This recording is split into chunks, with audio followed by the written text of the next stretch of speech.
Это никогда не должно было стать достоянием общественности. HYB пытались заставить всех замолчать. Они делали все, чтобы армии никогда об этом не узнали. Но Чингук, наконец, прервал молчание. И то, что он только что признал о Тэхёне, потрясло весь фандом. Фанаты в шоке. Ленты соцсетей разрываются, и каждый задает один и тот же вопрос, что они пытались скрыть от нас. Досмотрите до конца, потому что это меняет все. Свет в коридоре был приглушен, отбрасывая длинные тени на начищенный пол, пока здание медленно пустело перед ночью. Большая часть персонала уже ушла домой, и в обычно шумных коридорах воцарилась странная тишина, будто сами стены затаили дыхание. В углу возле стеклянного лифта неподвижно стоял Чингук, в его руке тускло светился телефон. Он не листал ленту. Он не писал сообщения. Он просто смотрел на экран, наблюдая, как растут цифры, уведомления сыпались одно за другим. Сообщения, теги, упоминания и репосты разлетались быстрее, чем он мог себе представить. Он не планировал, что этот момент произойдет именно так. Слова, которые он произнес ранее, должны были быть осторожными, контролируемыми и расплывчатыми. Но что-то в его голосе, что-то в том, как его взгляд задержался всего на секунду дольше, когда прозвучало имя Тэхёна, вызвало бурю. Фанаты заметили это мгновенно. Они всегда замечали. И теперь во всех соцсетях, групповых чатах и на ночных стримах люди задавали вопросы, которые больше нельзя было игнорировать. В другой части здания Чимин сидел один в тихом тренировочном зале. Зеркала бесконечно отражали его со всех сторон, отчего комната казалась более заполненной, чем была на самом деле. Его куртка висела на стуле, а телефон лежал экраном вниз на полу рядом с ним. Он чувствовал, как тот время от времени вибрирует, но не тянулся к нему. Он уже знал, что там написано. Он чувствовал это в воздухе, внезапный сдвиг энергии, последовавший за признанием Чингука. Что-то изменилось. Что-то, что долго и крепко удерживалось внутри, наконец начало вырываться на свободу. Он медленно встал и подошел к зеркалу. На мгновение он просто уставился на свое отражение, ища что-то в собственных глазах. Может быть, ясность, может быть, утешение или знак того, что все как-нибудь будет хорошо. Воспоминания всплывали незваными. Долгие ночи тренировок, шепот в пустых коридорах, обещания, которыми они обменивались в моменты, когда внешний мир казался слишком громким и требовательным. Тогда все казалось проще. Тогда молчание казалось защитой. Теперь молчание казалось клеткой. Дверь в зал мягко открылась. Вошел Чингук, тихо прикрыв ее за собой. Комната наполнилась немым напряжением, которое не нуждалось в словах. Несколько секунд они оба молчали. Они просто смотрели друг на друга, словно измеряя, как много на самом деле изменилось всего за несколько часов. «Я не хотел, чтобы все зашло так далеко», — наконец тихо сказал Чингук. «Но я больше не мог притворяться, что все в порядке». Тэхён медленно выдохнул. «Я знаю», — ответил он. «Я слышал это в твоем голосе. Ты звучал уставшим. И не только сегодня, ты устал уже давно». Чингук кивнул. «Кажется, мы несем на себе что-то тяжелое, а все думают, что мы в порядке, потому что мы продолжаем улыбаться. Но улыбка не заставляет этот груз исчезнуть». Тэхён подошел ближе, остановившись в шаге от него. «Люди сейчас говорят об этом», — мягко произнес он. «Раз начав, они уже не остановятся». «Может, это и не так плохо», — ответил Чингук. «Может, пришло время им увидеть, что мы тоже люди. Что нам тоже бывает тяжело. Что нам позволено бороться». В комнате снова стало тихо. Но на этот раз тишина была другой. Она не была тяжелой, она была вдумчивой, почти нежной. Где-то далеко внизу мерцали огни города, и машины двигались крошечными светящимися линиями по темным улицам. Мир продолжал жить, не подозревая, что два человека в зеркальной комнате стоят на пороге переломного момента. Тэхён поднял телефон с пола и включил его. Экран мгновенно заполнился десятками уведомлений. Он пролистал их секунду, затем снова посмотрел на Чингука. «Они спрашивают, что на самом деле произошло», — сказал он. «Они хотят правды». Чингук сглотнул. «Не всей правды», — ответил он. «Но, возможно, этого будет достаточно».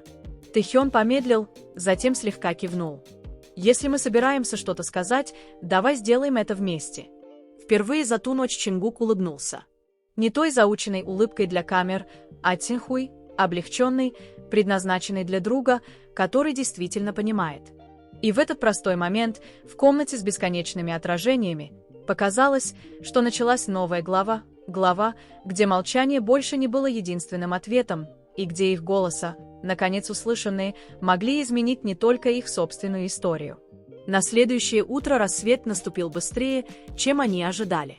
Небо еще было бледным, когда будильник Тэхёна завибрировал на деревянном полу его квартиры. Он медленно сел, уже чувствуя привычную тяжесть в груди.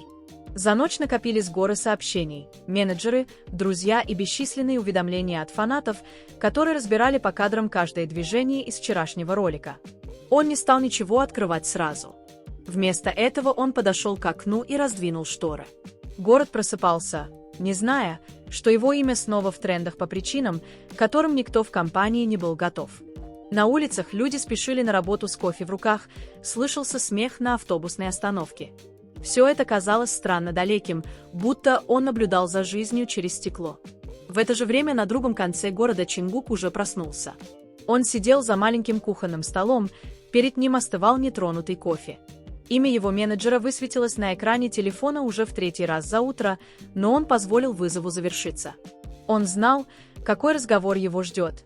Тщательно подобранные слова, обеспокоенности, вежливые предупреждения, напоминания о контрактах, расписании имиджа, обо всем том, чему он годами старался следовать идеально.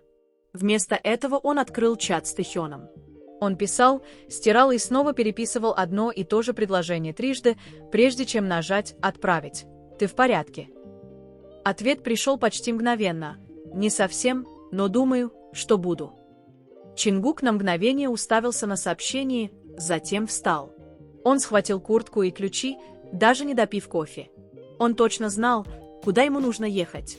Они встретились в тихом кафе, спрятанном на узкой улочке, одном из тех мест с мягкой музыкой и теплым светом, где люди не лезут в чужие дела.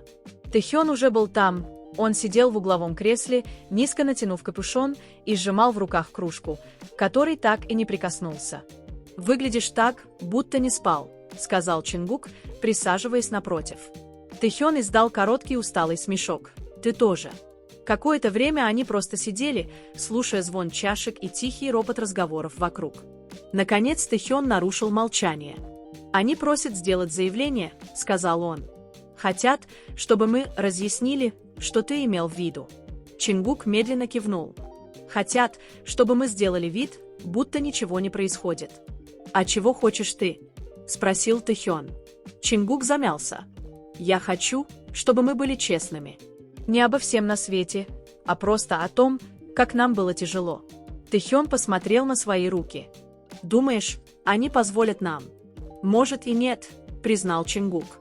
«Но, может, нам не нужно разрешение, чтобы сказать, что мы устали. Сказать, что мы люди».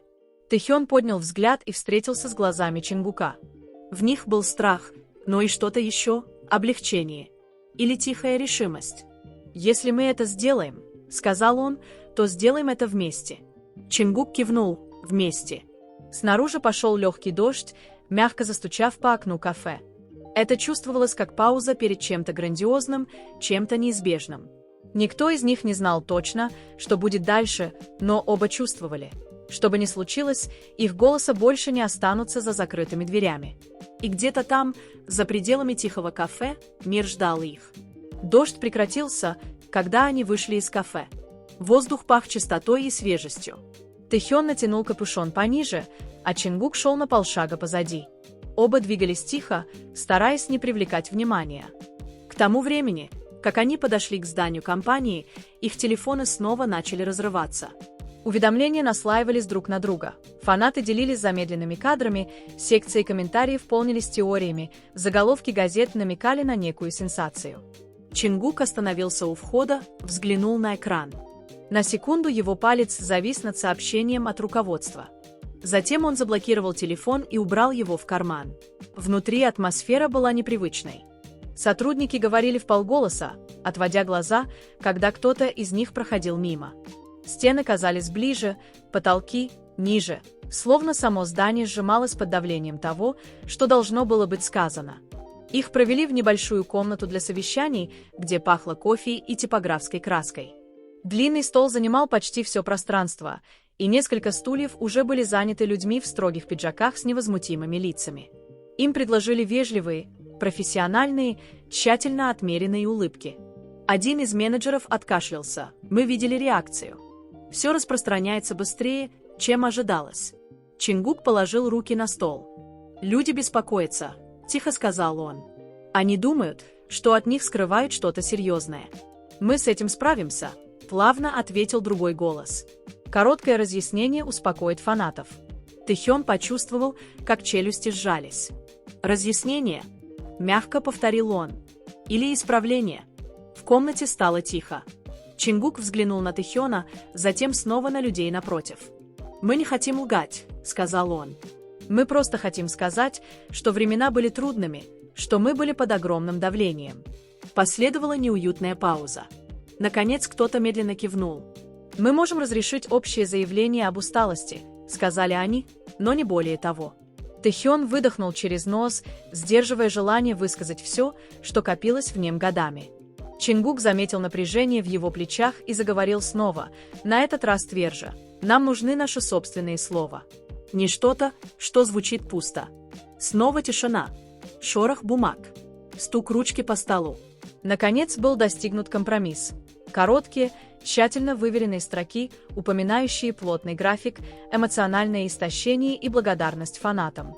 Это не раскрывало слишком многого, но это было больше, чем им когда-либо разрешали говорить раньше. Когда они вышли из комнаты, Тэхён почувствовал одновременно облегчение и странную тревогу. Это не была вся правда, но это была трещина в стене, за которой они стояли так долго. Спустя несколько часов заявление было опубликовано. Сначала интернет словно затаил дыхание. Затем медленно начали появляться реакции. Фанаты делились скриншотами строк об истощении. Комментарии заполнялись словами поддержки. Хэштеги в трендах сменились на «Будьте сильными». «Мы с вами». «Возьмите столько времени, сколько нужно». Тэхён сидел на кровати, листая сообщения.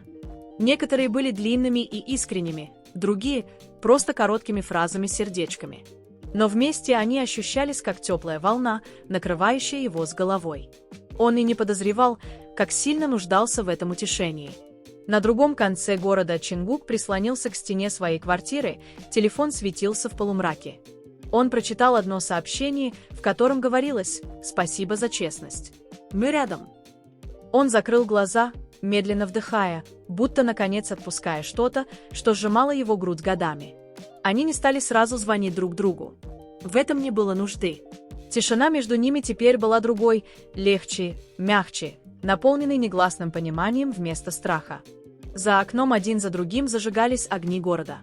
И где-то между трендами и тихими спальнями начала формироваться новая история. История не о зарытых секретах, а о голосах, медленно выходящих из тени. И хотя путь впереди был неясен, одно было очевидно. Что бы ни случилось дальше, они не будут проходить через это в одиночку. Утро пришло с бледно-золотистым светом. Впервые за долгое время Тэхён проснулся без привычного укола тревоги в груди. Она все еще была там, но тихая, как эхо. На другом конце города Чингук уже был одет, он сидел на краю кровати с гитарой на коленях. Он не играл серьезно уже несколько месяцев, с тех пор, как ожидания стали казаться тяжелее самой музыки. Но этим утром его пальцы сами нашли струны. Простая мелодия заполнила комнату. Сначала неуверенно, потом все смелее. Это было похоже на разговор, который он откладывал слишком долго. К полудню количество сообщений от фанатов увеличилось в разы. Появились статьи, рассуждающие о новой эре искренности. Тон изменился. Теперь говорили не о скандалах, а о человечности тех, за кем наблюдают миллионы. Тэхён вышел на балкон с теплой кружкой в руках. Он увидел птицу на перилах и улыбнулся. Он поймал себя на мысли, что давно так не улыбался, не для камер, а просто для самого себя. Позже Чингук написал ему: «Ты видел все это?» Через пару секунд пришел ответ: «Видел». Стало легче, будто мы наконец открыли окно. Чингук улыбнулся телефону и напечатал: «Может, это и было нам нужно. Свежий воздух». Вечером они снова встретились в тренировочном зале. Зеркала все так же отражали их, но зал больше не казался клеткой. Теперь это было место для новых начинаний. Чингук перебирал аккорды, а Тэхён слушал, прислонившись к стене.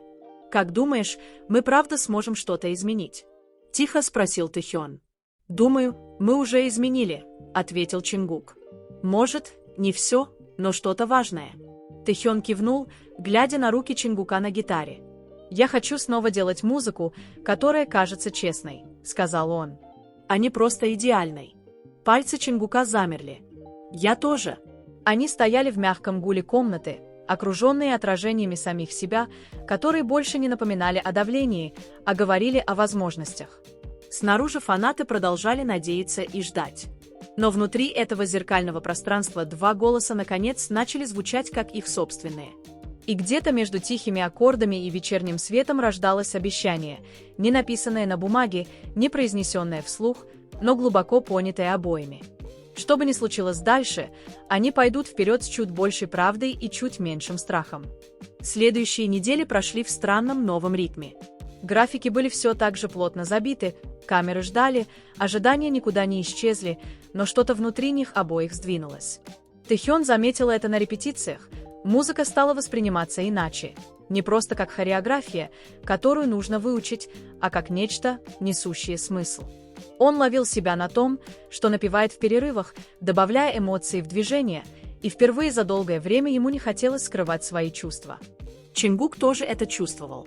Во время вокальных практик его голос иногда дрожал не от слабости, а от искренности. Он позволял себе это чувствовать, а не исправлял ошибку. Продюсер однажды удивленно поднял бровь, но затем медленно кивнул, словно понимая, что в комнате только что произошло нечто настоящее. Все эти фанаты продолжали обсуждать их. Некоторые писали длинные письма о выгорании, благодаря их за то, что теперь эти темы не кажутся такими одинокими. Другие просто делились скриншотами их музыки, подписывая, что теперь она звучит теплее и человечнее. Слова были простыми, но очень весомыми. Однажды вечером после долгой репетиции Тэхён и Чингук сидели на полу студии, прислонившись спинами к зеркальной стене. Свет был приглушен, здание почти пустовало. «Мне все еще страшно», — признался Тэхён. «Быть настолько открытым». Чингук кивнул, «Мне тоже. Но это ощущается как жизнь. По-настоящему». Тэхён тихо рассмеялся. «Я и забыл, каково это, когда все по-настоящему». Они посидели в тишине под гул кондиционера. Затем Чингук заговорил снова, еще тише. «Может, мы создадим что-то новое. Не только музыку, но моменты, которые будут честными». Тэхён слегка повернул голову, поймав его взгляд в отражении. «Как перезагрузка?» «Как начало», — ответил Чингук. Снаружи огни города мерцали на фоне темного неба. А где-то за стеклом и сталью люди все еще слушали, ждали и верили. Большое спасибо за просмотр сегодняшнего обновления о BTS. Если вам понравилось погружаться в последние новости и истории из закулисья, не уходите просто так. Ваша поддержка действительно помогает каналу расти и позволяет нам продолжать приносить вам обновления в реальном времени и глубокие разборы всего, что происходит во вселенной BTS. Так что, если вы еще этого не сделали, нажмите кнопку подписки и включите уведомления, чтобы никогда не пропустить ни одного момента. Будь то камбэк, сюрприз или история, о которой говорит весь фандом. С вами были Тэхён и Чингук, и я увижу вас в следующем видео с новым контентом о BTS, который вы точно не захотите пропустить. Спасибо за просмотр и оставайтесь с нами.